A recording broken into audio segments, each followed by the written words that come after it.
My mother locked me in a soundproof closet and poisoned me into silence. Then I exposed her and got her convicted after 5 years. I don't know if this makes me a terrible daughter, but I got my mother convicted and sent to prison for 25 years.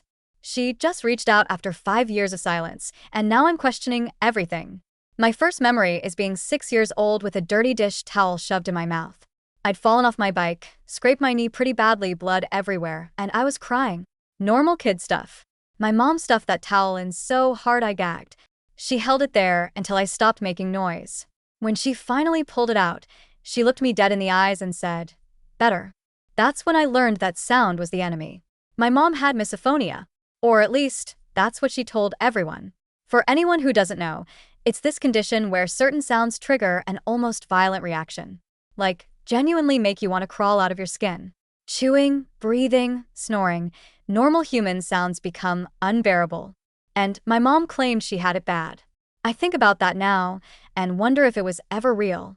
The doctors who evaluated her during the trial couldn't find evidence of an actual diagnosis.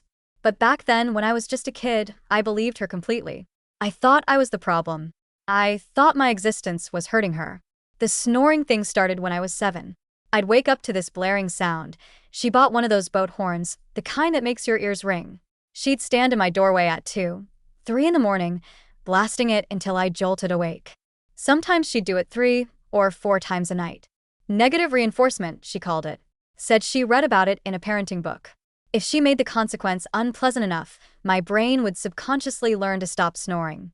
Never mind that snoring isn't something you can consciously control. Never mind that I was a child who needed sleep. I started sleeping on my stomach with my face pressed into the pillow.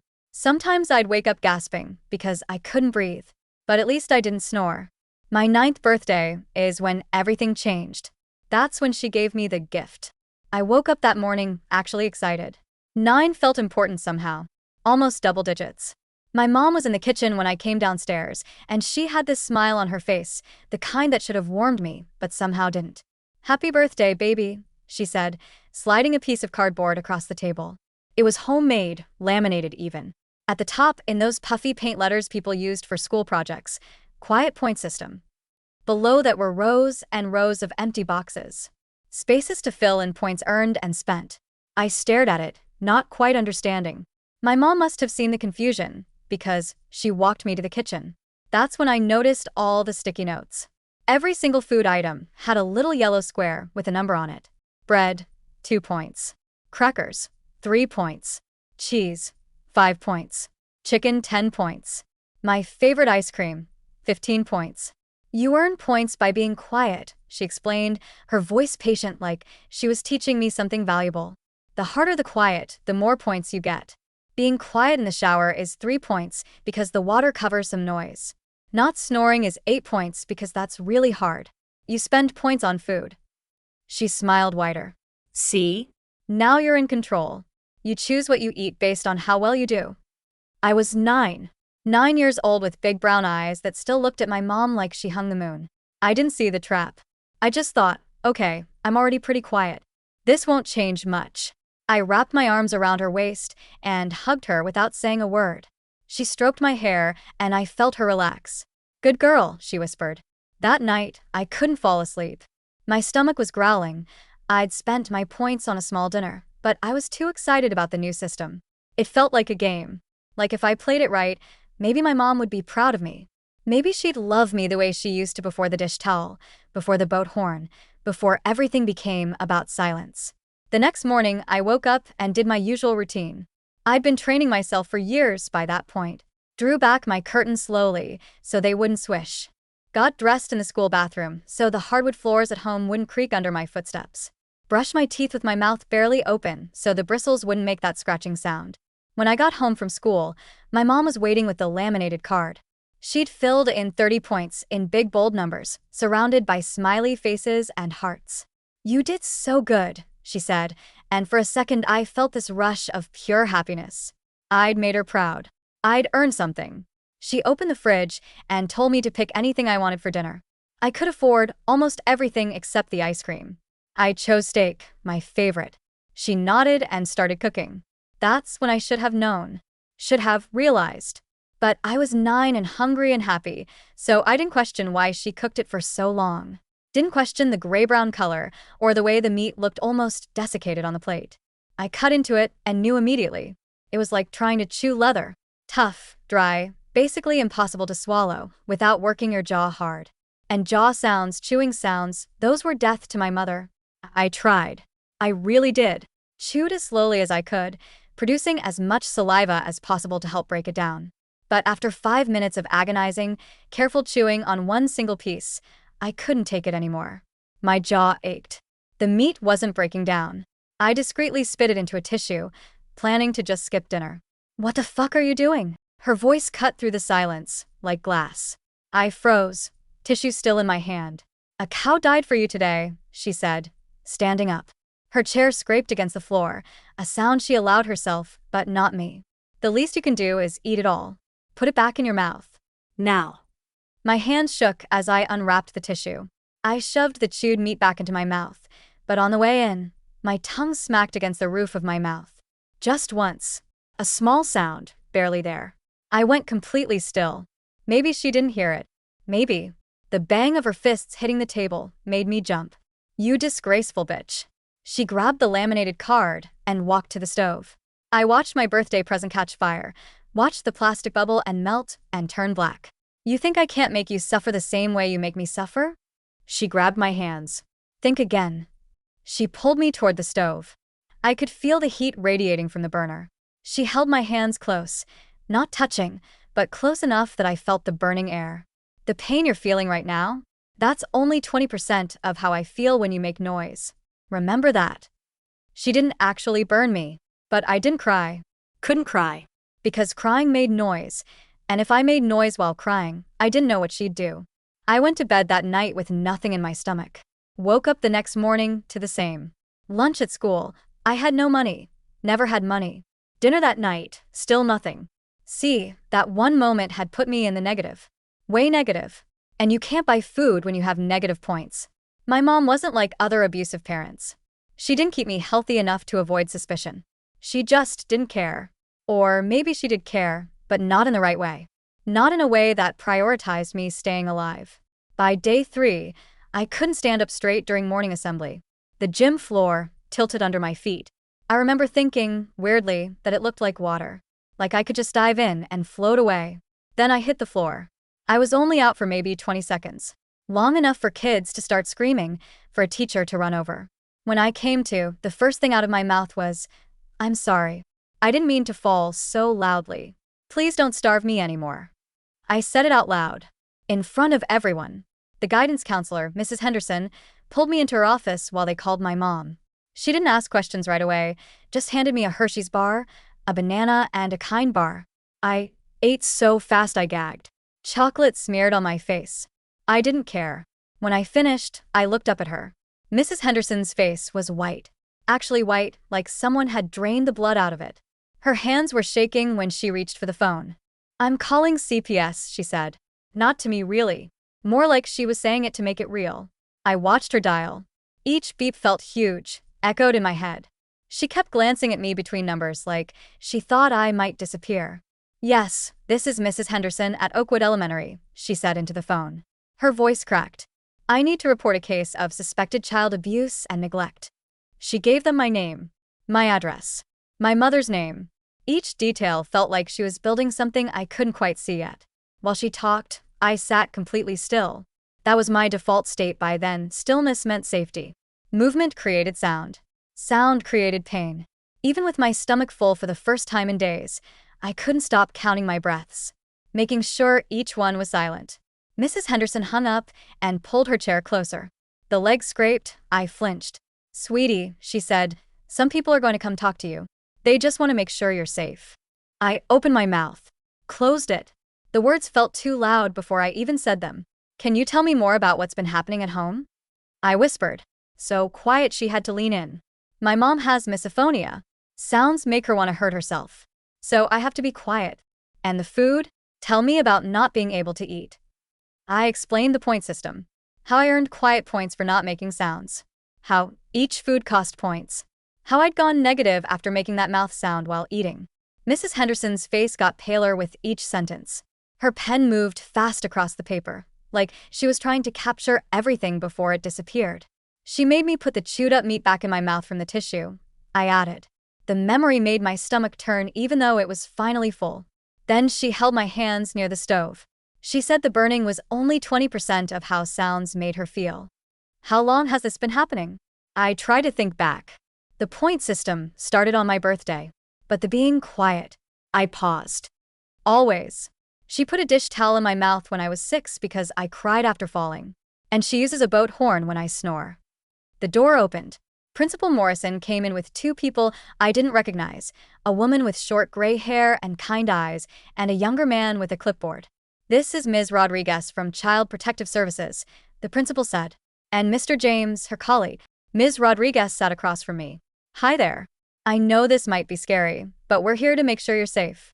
Can you tell me what happened today? I told the story again. Each time made it feel more real, more terrifying. They asked about bruises, I didn't have any visible ones. About how often I ate depended on my points. About whether anyone else knew, no one. We're going to need to go to your house, Ms. Rodriguez said, to talk to your mom and see your living situation. But first, I think the nurse should check you over. The walk to the nurse's office felt endless. Other kids were in class, their muffled voices coming through doorways. Normal kids who could laugh and talk and eat without earning permission. Nurse Patricia weighed me first. 72 pounds, she said, frowning. That's quite underweight for your age and height. She checked my blood pressure, looked in my eyes and throat, listened to my heart. Each test required me to move or breathe in ways that made sound. I kept apologizing. Honey, you don't need to apologize for breathing, she said. But I couldn't stop. She documented everything while Ms. Rodriguez watched. The way my ribs showed through my shirt, the dark circles under my eyes. How I flinched at every sound I made. When did you last eat before today? 3 days ago. I had steak, but I couldn't chew it quietly enough. Nurse Patricia and Ms. Rodriguez exchanged looks. We need to take her to the hospital for full evaluation, Nurse Patricia said. No. The word burst out louder than I'd spoken in months. My mom will know. She'll know I made noise, that I told. I couldn't finish. Your mom is going to be contacted regardless, Ms. Rodriguez said. But you won't be going home until we've investigated. You're safe now. But I didn't feel safe. I felt exposed. Like I'd broken every rule that kept me alive. My breathing got faster, louder. I couldn't make it stop. The panic made more noise, gasping, wheezing, my heart pounding so hard everyone could hear it. Nurse Patricia grabbed a paper bag. Breathe into this. It's okay to make noise. You're safe. The principal's phone rang. He answered, listened, hung up. Your mother just arrived, he said. She's demanding to take you home. My whole body went rigid. She can't take you anywhere right now, Ms. Rodriguez said quickly. We have a legal hold while we investigate. They moved me to a small conference room away from the main office. I could hear my mother's voice getting closer, using that fake nice tone she saved for other adults. I'm sure this is all a misunderstanding. My daughter has such an active imagination. You know how children can be. Mrs. Chun, I'm Ms. Rodriguez from CPS. We need to speak with you about some concerns that have been raised. Concerns? This is ridiculous. My daughter has some behavioral issues we're working through. She's in therapy for attention-seeking behavior. I wanted to scream that it wasn't true, but years of training kept me silent. Through the door, I heard my mother explain her condition. How hard it was to live with misophonia. How she did her best despite her disability. We'll need to visit your home, Ms. Rodriguez said, and speak with your daughter's therapist. Of course. You'll see, everything is fine. In fact, I just went grocery shopping yesterday. The fridge is fully stocked. My heart sank. She'd prepared. Somehow she'd known this was coming. Mr. James stayed with me while Ms. Rodriguez and another worker went with my mother to our house. Principal Morrison sat with us too, offering me water that I was too scared to drink because swallowing made noise. The therapist she mentioned, I whispered to Mr. James. I've never been to therapy. He made a note. We'll verify everything. Hours passed. I dozed off in the chair, exhausted from stress, and the first full meal I'd had in days. When I woke up, Ms. Rodriguez was back. Her face was carefully neutral. We visited your home, she said. Your mother showed us a fully stocked kitchen. Your clean bedroom. Everything appeared normal. My chest tightened. The point system chart? We didn't see anything like that. Your mother said she uses a standard behavior chart for chores. No. It was on the fridge with all the sticky notes on the food. But even as I said it, I knew. She'd removed everything. We'll keep investigating, Ms. Rodriguez said. But for tonight, since we can't find immediate evidence of physical abuse or neglect, you'll need to go home. However, we'll be doing follow-up visits. The room spun. They were sending me back. Principal Morrison protested. The child fainted from starvation. The nurse documented her being severely underweight. Her mother showed us medical records indicating an eating disorder, Ms. Rodriguez said. She said she's been trying to get her daughter help, but she refuses to eat. That's not true. My voice was so quiet from years of practice that it barely carried. Ms. Rodriguez knelt beside me. I believe something is wrong here. But legally, without evidence, I can't remove you from your home yet. Here's my card. She pressed it into my hand. Call me if anything happens. We'll be back tomorrow. The drive home with my mother was silent. Not comfortable quiet, the terrifying silence before a storm. She didn't speak until we pulled into the driveway. You've made things very difficult, she said, her voice deadly calm. But don't worry. I have a solution. Inside, I saw what she meant. The kitchen looked normal. Full of food, no point system, no sticky notes. But in my room sat a pair of noise-canceling headphones and a white noise machine. Your new therapist recommended these, she said, though I knew there was no therapist. You'll wear them whenever you're home except for meals. Doctor's orders for your sensory processing disorder. She put them on my head and turned on the white noise. The world disappeared. Rushing sound like ocean waves. I couldn't hear her footsteps. Couldn't hear if she was approaching. Couldn't hear anything but endless, white static. I pulled them off. I can't. Her scream made me comply instantly. She held up a piece of paper. Doctor's note. If you don't follow treatment, it's medical noncompliance. That would look very bad for your little CPS friends. The headphones went back on. The white noise filled my world. I watched her mouth move, but heard nothing. She pointed to my desk where homework waited, then left. I sat at my desk, drowning in white noise. When I tried to remove the headphones to use the bathroom, she appeared immediately, pointing at the doctor's note. I learned to mouth bathroom, and she'd nod permission for temporary removal. Dinner was the only real reprieve. She tapped my shoulder, removed the headphones, and we'd eat in silence. Real food now. She kept the fridge stocked. But the silence felt heavier than before. CPS will be back tomorrow, she said during dinner. You'll tell them the headphones are helping your condition, that you're eating well, that everything is fine. I nodded. What else could I do? That night, the headphones stayed on even in bed. The white noise made it impossible to know if she was in my room watching. I lay rigid, afraid to move, afraid to make sounds I couldn't hear myself making. The next day at school was freedom. I could hear again, though every sound felt overwhelming after hours of white noise. Mrs. Henderson checked on me. How did yesterday go? I wanted to tell her about the headphones, the fake doctor's note, the new system of control. But I knew my mother would have an explanation for everything. She has the house full of food now, I said. Mrs. Henderson frowned. And you're eating? Yes. But something's still wrong, isn't it? I nodded, tears threatening. She has these headphones. The classroom door opened. My mother stood there with her practiced smile, holding a manila folder. Sorry to interrupt. I just need to drop off some medical documentation for the office. My blood turned to ice. Mrs. Henderson straightened up. Of course, Mrs. Chun. I'll make sure it gets to the right place. Actually, I was hoping to speak with you briefly about my daughter's new treatment plan. My mother's eyes found mine. Though her smile never wavered, the warning was clear. Her therapist says it's important all her teachers understand her sensory processing disorder. They stepped into the hallway. Through the window, I watched my mother hand over papers, gesturing as she spoke. Mrs. Henderson nodded along, occasionally looking troubled, but ultimately accepting whatever story my mother spun. When Mrs. Henderson returned, her face had changed. The concern was still there, but now mixed with doubt. Your mother explained about the headphones, she said carefully. She showed me the treatment plan from Dr. Nichols. There is no Dr. Nichols, I whispered desperately. Mrs. Henderson's expression grew complicated.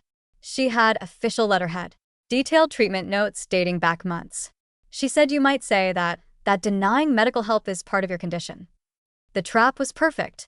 Every protest I made only confirmed my mother's story. I felt the walls closing in. During math class, I noticed my mother hadn't left. Through the window, I saw her in the main office, chatting with the secretary. Volunteering, she'd probably say. Being an involved parent. At lunch, I sat alone, mechanically eating the sandwich my mother had packed. Real food. Nutritious. Evidence of good parenting. Across the cafeteria, I noticed a substitute teacher I'd never seen before. She was young, maybe mid-20s, with short dark hair and observant eyes that seemed to take in everything. The afternoon dragged. Every time I passed the office, my mother was still there, filing papers, answering phones, making herself indispensable. When the final bell rang, she was waiting by my classroom. Ready to go home, sweetheart? Her voice was honey-sweet for the other parents nearby. In the car, her facade dropped. That was a warning. Every word you speak at school, I'll know about.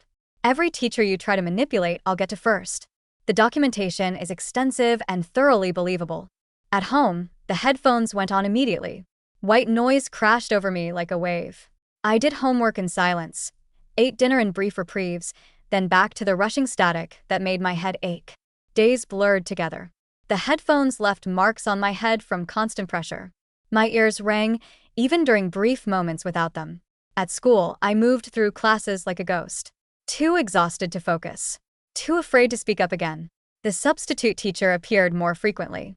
Miss CB, I learned. She subbed for different classes, but I noticed her watching me. During lunch. During recess. Quick glances that lingered just a moment too long. One day, she was substituting for my regular teacher. As she wrote math problems on the board, I found myself tapping my pencil against my desk. Unconsciously at first, then with more purpose. Short taps and long taps. A pattern I'd seen in an old movie my mother had let me watch before the point system started. Miss CB's hand paused mid-equation. She turned slowly, her eyes finding mine. For a moment, we just looked at each other. Then she returned to the board, but I saw her hand trembling. After class, as students filed out, she called, "Could you stay for a moment? I have a question about your homework." My mother wasn't in the office that day. She had a dentist appointment she couldn't reschedule. I approached Miss CB's desk cautiously. She pulled out a piece of paper and wrote, "Are you okay?" I stared at the words, then at her. She tapped the paper. Once short, twice long, once short, then pointed at me with raised eyebrows. My hand shook as I took the pencil. Instead of writing, I tapped on the paper. 3 short, 3 long, 3 short, SOS. Her face went pale. She wrote quickly, "Who is hurting you?" I glanced at the door, then tapped again. More complex this time, spelling out slowly, MOM. Miss CB's jaw tightened. She wrote, "I'll help. Be careful. Act normal." I nodded and hurried out, my heart pounding. For the first time in months, I felt hope. But hope was dangerous. That evening, my mother was different, watchful. She made me remove the headphones during dinner, but didn't speak. Just studied me, with calculating eyes. "Interesting day at school?" she finally asked. I shook my head, focusing on my chicken. Miss CB seems nice. Young. Idealistic. Probably thinks she can save the world one student at a time. Her tone was casual, but I heard the threat underneath. Shame she's only temporary. I heard she might be transferred to another district soon. My hand stilled on my fork. She knew. Somehow she always knew. The next day, Miss CB wasn't there. Or the next. When I finally saw her again a week later, she was substituting for the art teacher. She wouldn't meet my eyes. During art class, while working on a painting, I found a small folded note tucked under my paint palette. I carefully unfolded it beneath my desk. "Your mother visited my apartment. She knows where I live. I'm sorry." I crumpled the note, despair washing over me. Even Miss CB, trained to recognize Morse code, probably former military, was powerless against my mother's manipulation. The weeks crawled by. My weight dropped again despite regular meals. The constant white noise left me disoriented, stumbling into walls, unable to gauge distance. At school, teachers grew concerned, but my mother always had an explanation. Adjustment period to new medication. Sensory integration therapy. Breakthrough treatments. Then came the family therapy sessions. My mother had found a therapist, Dr. Klaus, who specialized in difficult children. The first session, I tried to tell the truth. She makes me wear headphones all the time at home, I said. With white noise, so loud I can't hear anything. Dr. Klaus nodded thoughtfully. And why do you think your mother implements this treatment? It's not treatment. She just doesn't want to hear me exist. My mother dabbed at her eyes with a tissue. You see? This is what I deal with. The aggression. The accusations. I've tried everything to help her. I understand this must be very difficult, Dr. Klaus said to my mother. Children with oppositional defiant disorder often reject helpful interventions. I don't have that, I protested. Interrupting, arguing, refusing to comply with reasonable requests, Dr. Klaus made notes. Classic presentations. My mother pulled out her phone. I've actually been recording some of her behaviors at home for documentation purposes. She played a recording. It was my voice, but distorted. Edited. Sounds of me supposedly slamming doors, stomping, screaming. Things I'd never done. Couldn't do, without severe punishment. But the audio was convincing. That's not. I stammered. Denial is also typical, Dr. Klaus said. Mrs. Chun, I think we need to consider more intensive interventions. The sessions became weekly torture. My mother would play her edited recordings, show her fabricated documentation, cry about how hard she tried. Dr. Klaus ate it up, prescribing medications that made me foggy, recommending stricter behavioral controls, validating every twisted narrative my mother spun. I stopped protesting. What was the point? Every word I said was twisted. Every truth became evidence of my condition. At school, I grew more isolated. Other kids whispered about the weird girl who wore headphones at home, who had to see a special doctor, who made up stories about her mom. Even teachers kept their distance, warned by my mother about my manipulative tendencies. One day, in desperation, I started leaving tiny notes in hidden places. Under desks, behind books, in bathroom stalls. Simple messages. Help me. My mom is lying. Please believe me. For a week, nothing happened. Then I saw my mother in the library volunteering again. She was thorough, cleaning every surface, checking every book. My heart sank as I watched her pocket something small and white. That evening, she presented a folder to Dr. Klaus during our session. I found these at school. She's been leaving them everywhere, trying to get attention. Dr. Klaus examined the notes with a grave expression. This escalation is concerning. Have you considered inpatient treatment? No. The word tore from my throat. Please. I'll stop. I'll be good. I'll be quiet. My mother's eyes glinted with satisfaction. See how she bargains? Classic manipulation. I think we should increase her medication, Dr. Klaus said, and perhaps implement a more structured behavioral plan at home. The new pills made everything worse. The world felt wrapped in cotton, my thoughts slow and sticky. Combined with the constant white noise, I existed in a bubble of sensory deprivation. Days blended together in a haze of muffled sound and foggy consciousness. My mother added cameras to my room. For your safety, she told Dr. Klaus. Now she watched everything. When I slept, when I changed, when I did homework. The headphones stayed on even in the bathroom now, except for brief moments needed for basic hygiene. I learned she'd been documenting everything for years. During one therapy session, she produced journals dating back to when I was 4. Detailed accounts of my supposed noise-making, my deliberate attempts to trigger her misophonia, my malicious behavior. All fiction, but meticulously crafted. You can see the pattern, she told Dr. Klaus, flipping through pages of lies. The escalation over time. I've tried so hard to be patient, to understand, but she seems determined to hurt me. I wanted to scream that none of it was real, but the medication made it hard to form words. My protest came out slurred, confused, which only reinforced her narrative of a disturbed child. School became my only escape from the headphones, but even that was tainted. My mother volunteered 3 days a week now, always watching, always nearby. Teachers praised her dedication. Other parents admired her strength in dealing with such a difficult child. One morning, I woke up dizzy. The room spun when I sat up. I had to grip the bed frame to keep from falling. The medication doses had increased again. I suspected my mother was adding extra to my food. At breakfast, I struggled to lift my spoon. My mother watched with false concern. You seem tired, sweetheart. Maybe you should stay home today. No. I managed. School meant no headphones. School meant a break from the white noise, slowly driving me insane. If you insist, she said. But I saw her make a note in her journal. At school, I could barely stay awake. During PE, while attempting to run laps, my legs gave out. I collapsed on the track, the world tilting sideways. I woke in the nurse's office again. Nurse Patricia was taking my blood pressure, her face creased with worry. "Your blood pressure is very low," she said, "and your pulse is irregular. What medications are you taking?" I tried to remember the names, but my thoughts were too fuzzy. Pills. I mumbled. "For my condition." She frowned. "I need to see a medication list. This could be an interaction issue." My mother arrived within minutes. As if she'd been waiting for the call, she handed over a typed list to Nurse Patricia, explaining each medication, the dosages, the prescribing doctor.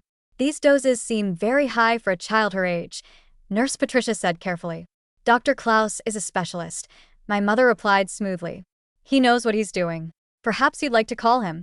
She produced his business card. Nurse Patricia did call. I listened to her side of the conversation, growing more subdued, as Dr. Klaus no doubt explained my severe behavioral disorders and the necessity of aggressive treatment. When she hung up, Nurse Patricia looked defeated. "He says the medications are appropriate for her condition. But I'm going to document this incident thoroughly." My mother's smile was razor-sharp. "Of course. Documentation is so important." As she drove me home, my mother was silent until we reached a red light. Then she turned to look at me. "You're getting sloppy," she said quietly. "Making scenes. Drawing attention. That needs to stop." "The medicine makes me sick," I whispered. "The medicine keeps you manageable," she corrected. "Would you prefer the alternative?" I didn't ask what the alternative was. I already knew. The soundproof closet in the basement. I discovered it during one of my foggy explorations while she was at the store. A small dark space with padding on the walls. A lock on the outside. That night, she showed me a new journal entry she was writing. "Daughter exhibited substance-seeking behavior today. Attempted to convince school nurse to change her medications. When confronted, became agitated and accusatory. Concerning escalation in manipulative behaviors." Everything was backwards. Every cry for help became evidence against me. Every symptom of her abuse became proof of my illness. The next morning, I could barely get out of bed. My mother had to practically carry me to the car. At school, I slumped at my desk, the world swimming in and out of focus. Mrs. Henderson noticed immediately. She knelt beside my desk during independent reading time. "Are you feeling all right?" I wanted to tell her everything. The medications. The edited recordings. The soundproof closet waiting in the basement. But the words wouldn't come. My tongue felt too heavy. My thoughts too scattered. "Medicine," I managed to whisper. She glanced toward the door, where my mother was undoubtedly lurking somewhere in the building. "I'm going to talk to the principal," she said quietly. "This isn't right." But by lunch, I saw Mrs. Henderson in the principal's office with my mother. Through the window, I watched my mother pull out her phone, show something on the screen. And Mrs. Henderson's face went pale. She nodded slowly, then left the office without looking back. My mother caught my eye through the window and smiled. That afternoon, Mrs. Henderson avoided me. When I tried to approach her desk after class, she busied herself with papers. "You should get to your next class," she said without looking up. Another ally lost. Another adult who'd tried to help. Silenced by whatever my mother had shown her, I wondered what it was this time. Edited videos of me being violent? Fabricated threats I'd supposedly made. The possibilities were endless when you controlled the narrative. The days blurred worse after that. My mother increased the medications again, claiming I was showing increased agitation at school. The white noise mixed with the fog in my brain until I wasn't sure what was real anymore. Sometimes I thought I heard her voice through the static, whispering things I couldn't quite make out. Sometimes I woke up in different clothes than I'd gone to bed in, with no memory of changing. The cameras in my room recorded everything, but I never saw the footage. Just knew it existed. Another weapon in her arsenal. During a particularly bad week when I could barely walk straight, the fire alarm went off at school. The sudden loud noise sent panic through my medication-dulled system. I tried to stand, to follow the evacuation procedure, but my legs wouldn't cooperate. I made it 3 steps before crashing to the floor. This time, I didn't get up. I woke in the hospital. The beeping of machines. The absence of white noise was so jarring I started crying. A doctor I didn't recognize was examining me, her face serious. "Can you tell me what medications you're taking?" she asked gently. I tried to remember, but my mother appeared in the doorway before I could speak. "Oh, thank goodness," she cried, rushing to my bedside. I was so worried. She turned to the doctor. She hasn't been taking her medications properly. Hiding them. Spitting them out. Dr. Klaus warned this might happen. The doctor frowned. The blood tests show extremely high levels of sedatives in her system. Far above therapeutic doses. She must have taken extra, my mother said quickly. She's been hoarding them. I found a stash in her room just yesterday. I was about to call Dr. Klaus about it. I need to speak with the patient alone, the doctor said firmly. My mother's grip on my hand tightened painfully. Of course. But you should know she's been diagnosed with severe oppositional defiant disorder and a tendency toward manipulation. Dr. Klaus can provide full documentation.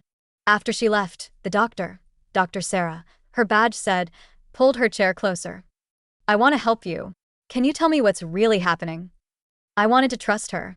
Her eyes seemed kind, her concern genuine, but I'd trusted before. My mom gives me the medicine, I whispered. More than the bottles say. Dr. Sarah made notes. Has anyone else noticed this? Everyone notices. No one does anything. The words came out bitter. Hopeless. She has documentation for everything. Recordings. Videos. Journals going back years. What kind of recordings? I tried to explain the edited audio, the fabricated evidence. But I could see the doubt creeping into her eyes. It sounded crazy. Even to me. A mother meticulously crafting years of false documentation to abuse her child while appearing to be the perfect parent. Who would believe that? Dr. Sarah ordered more tests. Spoke to Dr. Klaus on the phone.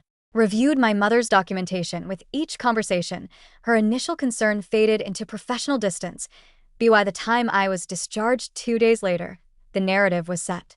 I'd been hoarding medication and took too much in a cry for attention. My mother was praised for her vigilance in finding my stash and seeking help. The ride home was silent except for the white noise pumping through my headphones. My mother had brought them to the hospital, explaining to the staff that they helped with my sensory issues. At home, she led me straight to the basement. The soundproof closet was smaller than I'd remembered. Maybe 4 feet by 4 feet. Thick padding on every surface. No light switch inside. Just darkness once the door closed. Dr. Klaus agrees you need more intensive intervention, she said calmly. This is a safe space for you to work through your behaviors without hurting yourself or others. Please, I begged, but she was already guiding me inside. 2 hours to start, she said.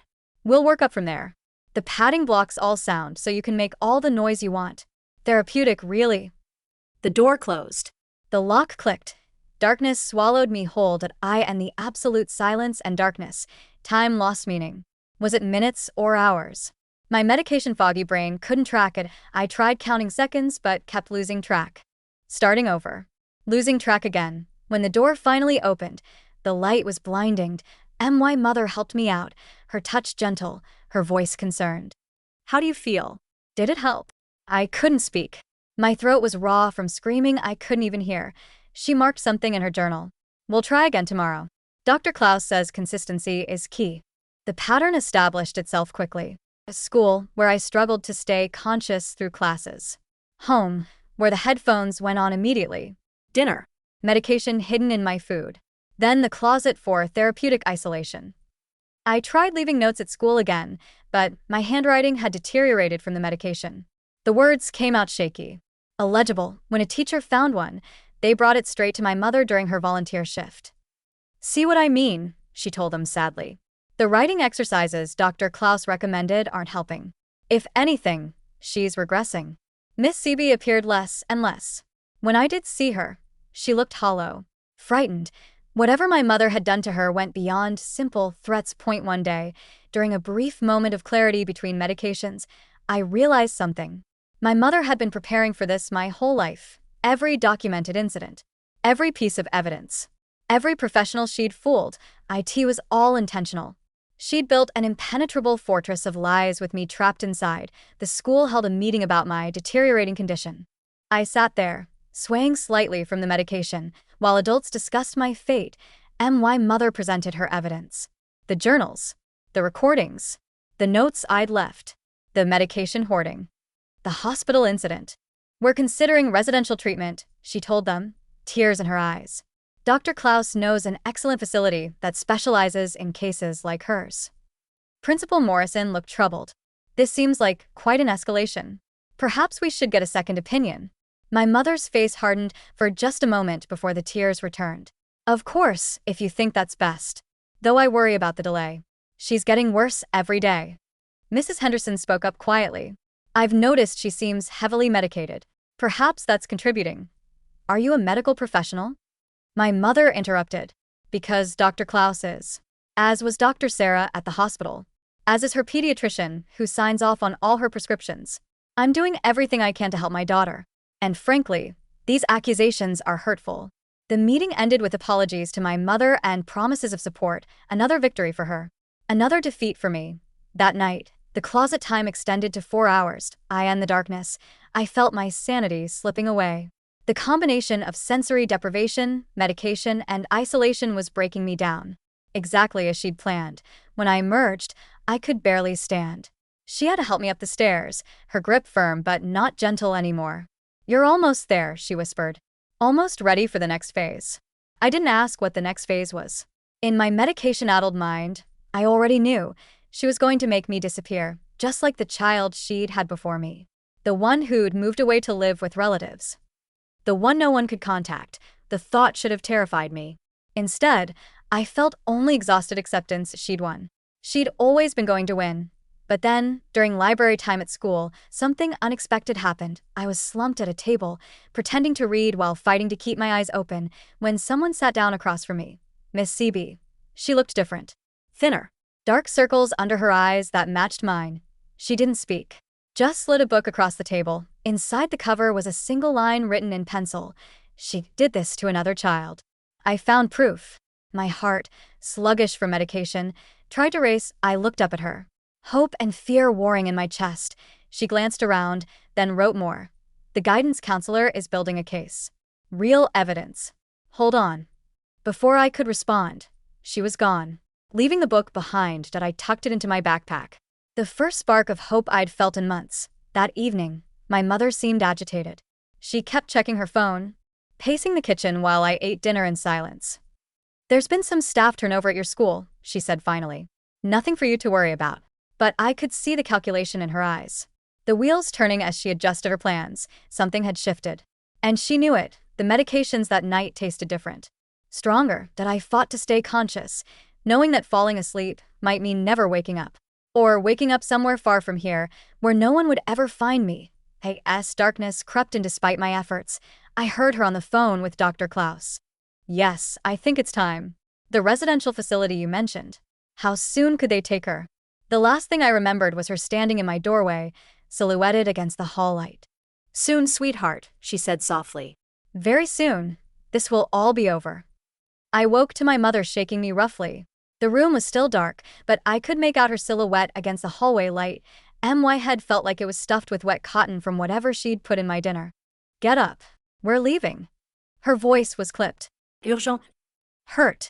I tried to sit up, but my limbs felt disconnected from my body. She yanked me upright, shoving clothes into my arms. The headphones were already on my head, white noise drowning out whatever else she was saying. She dragged me to the car, practically throwing me into the back seat. Through the medication haze, I noticed suitcases in the trunk that we were really leaving. The car started moving. I pressed my face against the cold window, watching our house disappear. My mother kept checking the rearview mirror, her knuckles white on the steering wheel. A red light. She turned to look at me. Her lips moved, but I couldn't hear through the white noise. She reached back and ripped the headphones off. Listen carefully. When we get there, you say nothing. You're sick. You need help. That's all anyone needs to know. Where are we going? My voice came out slurred.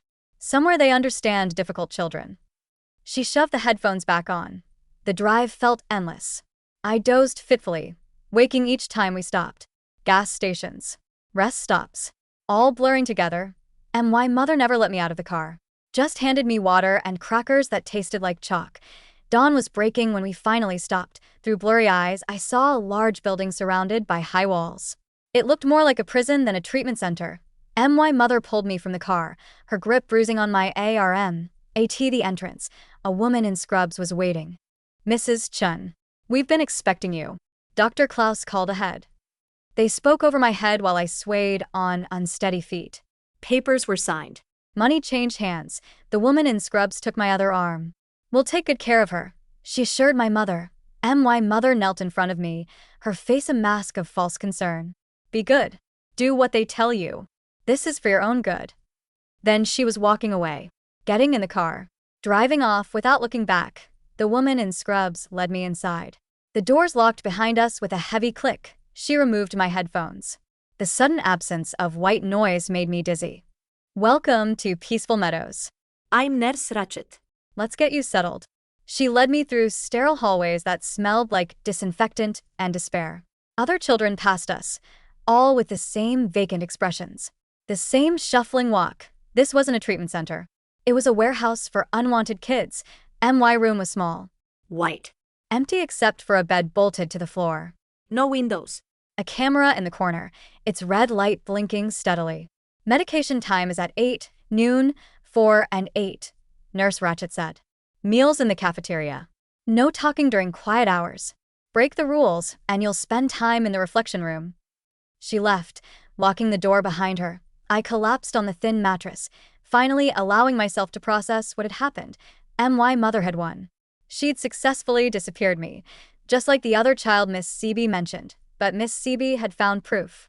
Mrs. Henderson was building a case. They knew something was wrong. They had to be looking for me. Days passed in a medicated blur. The pills here were different, but just as numbing did I shuffle to meals. Sat through group therapy, where we weren't allowed to actually speak. Stared at white walls during reflection time. I tried to keep track of time, but the days blended together. No windows. No clocks. No way to know if it had been a week or a month. The other kids didn't talk about how long they'd been here. Some looked like they'd forgotten there was an outside world at all. Then one day during lunch, something changed. Nurse Ratchet was called away urgently. The other staff members huddled by the door, whispering frantically. Through the cafeteria windows, I saw police cars in the parking lot, and my heart began to race. They'd found me. Someone had finally believed the truth and come looking, but the police cars left without entering the building. The staff returned to their posts, watching us more carefully than before. Whatever had happened, it wasn't about me. That night, unable to sleep, I heard voices in the hallway. Nurse Ratchet and someone else, arguing in hushed tones. They're asking questions about the Chin girl. Someone filed a missing person report. Her mother has all the paperwork. Legal commitment signed by a licensed psychiatrist. Still, if they come back with a warrant, they won't. Dr. Klaus assured us everything is in order. My spark of hope flickered and died. Even here, my mother's web of lies protected her. More days passed. The medications made it hard to think. Hard to plan that I stopped trying to count the days. Stopped hoping someone would come. This was my life now. Then, during morning medications, I noticed something different. The nurse handing out pills wasn't one I recognized. She was younger, with kind eyes that actually looked at us instead of through us. When she reached me, she paused. Her hand shook slightly as she held out the paper cup of pills. Yes, I took it. I felt something else pressed into my palm. A folded piece of paper. I quickly palmed it, pretending to swallow the pills while tucking the paper into my sleeve. The new nurse moved on without comment. Back in my room, I unfolded the paper with trembling hands. The writing was familiar. Miss Seaby's careful script. We know where you are. Hold on. Soon. I ate the paper, not trusting anywhere to hide it. For the first time in weeks, I felt something other than numb acceptance. They hadn't given up. They were still fighting for me. The next few days, I watched everything more carefully. The new nurse appeared regularly, always during medication times. She never spoke to me directly, never gave any sign she was anything other than a new employee. But I noticed things. How she actually checked that other kids swallowed their pills, but never checked mine. How she sometimes stood where she could block the camera's view of me. Our shifts seemed to coincide with when the regular staff was thinnest point 3 days after the note. Chaos erupted and I woke to sirens. Lots of them. Through my door, I could hear running footsteps. Shouting voices. Someone was pounding on the main entrance, demanding to be let in. My door flew open. The new nurse stood there, breathing hard. We have to go. Now. She grabbed my hand and pulled me into the hallway.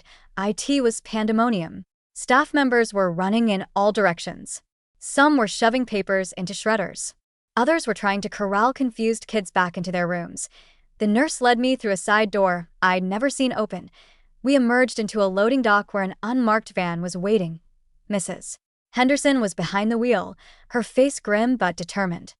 Get in, she urged. As we pulled away, I saw police officers streaming into the building. Some were leading staff members out in handcuffs. Others were helping dazed children into ambulances. Miss CB found records, Mrs. Henderson explained as she drove. Your mother had done this before. A child named Marcus, 5 years ago. He supposedly went to live with relatives, but Miss CB tracked him down. He'd been in that place for 3 years before aging out of the system. My hands wouldn't stop shaking. Your mom was arrested this morning. The police found the soundproof closet, the doctor recordings, everything. Dr. Klaus, too. Turns out he'd been taking bribes to commit children whose parents wanted them gone. The drive back felt surreal. Real sunlight. Real air. Freedom I'd thought I'd never have again. The hospital. Doctors ran tests. Documenting the overmedication, the malnutrition, the psychological trauma, MS. Rodriguez was there, tears in her eyes as she apologized for not seeing through my mother's lies sooner. The system failed you, she said. But we're going to make it right. Miss CB came by, looking exhausted but relieved. She explained how she'd started investigating after my mother threatened her. How she'd found a pattern of complaints that were always dismissed. Children who disappeared into the system. Your Morse code saved your life, she told me. It made me dig deeper. The next weeks were a blur of police interviews, court hearings, medical appointments. My mother was charged with child endangerment, false imprisonment, and conspiracy. Dr. Klaus faced even more charges. Apparently, I wasn't his only victim. During the trial, the full extent of my mother's planning came out. The years of fabricated documentation. The careful manipulation of every adult who tried to help. The calculated destruction of my credibility. Even the prosecutors seemed stunned by the thoroughness of her deception. She was convicted on all charges. 25 years in prison, Dr. Klaus got 30. The facility was shut down, its operators arrested. The children relocated to real treatment centers or foster homes. I was placed with my aunt, my mother's sister, who'd been searching for me since I disappeared. She was nothing like my mother. Warm. Loud. Encouraging me to make noise, to take up space, to exist without fear. The recovery wasn't easy. Years of conditioning don't disappear overnight. I still flinched at sudden sounds. Still caught myself walking too quietly. Still sometimes reached for headphones that weren't there. But slowly, with therapy, real therapy, and patience, I began to heal. Did I learn to speak above a whisper? I joined the school choir. Surrounded myself with music and laughter, and all the sounds my mother had forbidden. Mrs. Henderson visited regularly, bringing cookies and homework and normalcy. Miss CB helped me with Morse code, turning my trauma into a skill I could be proud of. Even Ms. Rodriguez checked in, determined to prevent other children from falling through the cracks. The day I testified at my mother's sentencing, I spoke clearly and loudly. I told the court about the point system, the starvation, the soundproof closet. I looked her in the eye as I described years of torture disguised as parenting. She tried to speak, to spin one more lie, but the judge cut her off. I've heard enough. The evidence is overwhelming. The defendant will serve the maximum sentence. As they led her away, she turned to look at me one last time. I didn't flinch.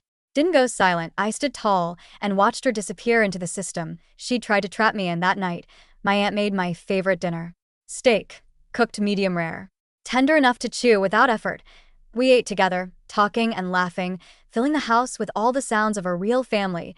I started 10th grade at a new school where nobody knew my story, made friends who didn't understand why I got so happy about simple things. Like humming in the hallway. Or tapping my pencil during tests. The nightmares faded. The flinching stopped. I learned to trust adults again. To ask for help without fear of punishment. To exist loudly and proudly in a world that no longer demanded my silence. On the anniversary of my rescue, I got a letter from Marcus, the boy who'd come before me. He thanked me for being brave enough to signal for help. For breaking the cycle. He was in college now, studying social work. Determined to help kids like us. I wrote back, telling him about my new life. How I'd joined drama club, debate team, anything that required me to use my voice. How I was thinking about becoming a teacher myself. Someone who would notice when children went too quiet. My aunt framed the court documents declaring my mother's loss of parental rights. Not out of spite, but as proof that justice was possible. That truth could overcome even the most elaborate lies. I kept the Morse code book Miss CB had given me, but now I used it for fun. Teaching friends secret codes. Tapping out jokes during boring assemblies. What had once been a desperate cry for help became just another way to communicate. The investigation revealed my mother had never actually had misophonia. It was all an elaborate excuse for control. A way to justify the torture. The real condition was hers. A pathological need to dominate. To silence. To erase. But she'd failed. I was still here.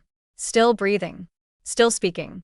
Still making all the noise I wanted. On my 18th birthday, I stood in my aunt's kitchen, surrounded by friends and chosen family. As they sang happy birthday, loudly, joyfully, beautifully off-key. I closed my eyes and let the sound wash over me. I was free. And now, 5 years later, she's reached out. A letter from prison. Pages and pages of the same old manipulation. How she's gotten help. How she understands now what she did wrong. How she hopes I can find it in my heart to forgive. I read it once. Then I threw it away. Some people don't deserve second chances. Some people don't get to come back from what they've done. I've built a life without her. A loud, messy, beautiful life full of sound and joy and freedom. She doesn't get to be part of that. She made her choice when she chose control over love. When she chose silence over my survival. I made mine when I tapped out those 3 letters in Morse code. SLS. Save our souls. I saved mine. And I'm never going back.